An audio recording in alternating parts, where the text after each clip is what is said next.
আজ দুপুরে খাবারে রয়েছে কচু শাক, তারপর মূলা শাক দিয়ে মাছ দিয়ে রান্না করছি, সরিষা শাক ভাজি। হ্যালো বন্ধুগণ, সবাই কেমন আছেন? আশা করি সবাই অনেক বেশি ভালো আছেন।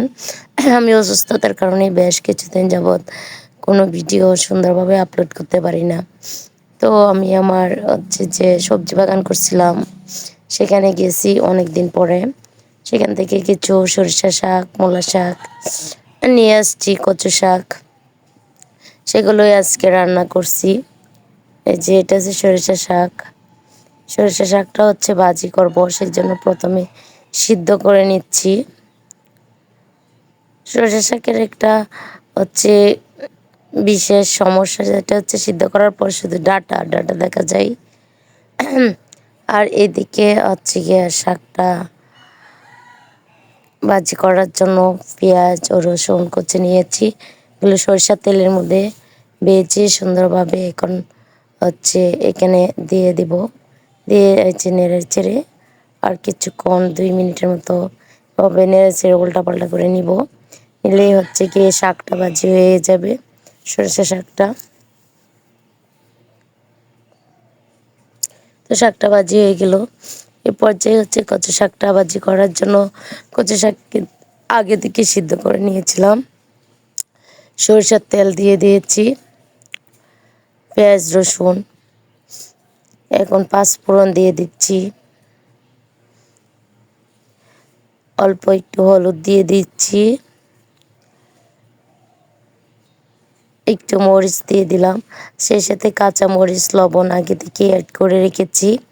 তো এটা বাগার দেওয়ার জন্য পেঁয়াজ রসুন সরিষার তেলের মধ্যেই ভেজে নিচ্ছি, সুন্দরভাবে ভেজে নিতে হবে। এখন হচ্ছে শাকটা দিয়ে দিব, তো শাকটা দিয়ে দিলাম। এখন কিছুক্ষণ উল্টাপাল্টা করে এই শাকটার সাথে সম্পূর্ণ মশলাটা একদম মিক্স করে নিব সুন্দরভাবে। আর সেই সাথে এখানে যে শাকের মধ্যে যদি অল্প পরিমাণে কোনো পানি থেকে থাকে সেটা বাষ্প হয়ে চলে যাবে ততক্ষণে। আর এরপরে শাকটা একদম সম্পূর্ণরূপেই হয়ে যাবে খাওয়ার জন্য রেডি।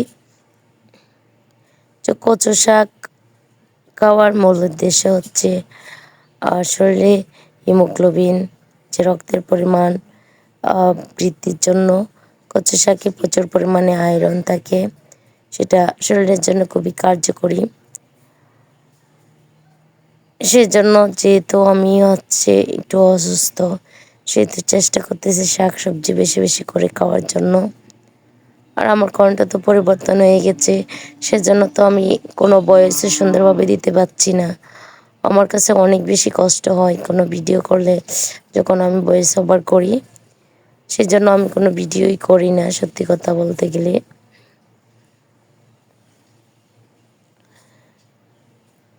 তো এই শাকটার সাথে একদম সম্পূর্ণ মশলাটা মিক্স হয়ে গেছে। সুন্দর, বিশ্বাস কীভাবে করবেন, সুন্দর একটা ঘ্রাণ ছড়াচ্ছে। যে কচু শাকের মধ্যে বিশেষ করে 5 ফোড়নটা দেওয়ার কারণে অন্যান্য কোনো কিছু দেওয়ার প্রয়োজনই হয়নি, এটাই যথেষ্ট। আর 5 ফোড়নের গুঁড়োটা ছিল অনেক সুন্দর, একদম সুঘ্রাণে ভরপুর। তো অল্প করেই কচু শাক রান্না করলাম 3 জন মানুষ। এছাড়া এটি হচ্ছে মূলো শাক, এই মূলো শাকটা হচ্ছে ছোটো মাছ দিয়ে রান্না করে ফেলছি। তো সবাই ভালো থাকবেন, আল্লাহ হাফেজ।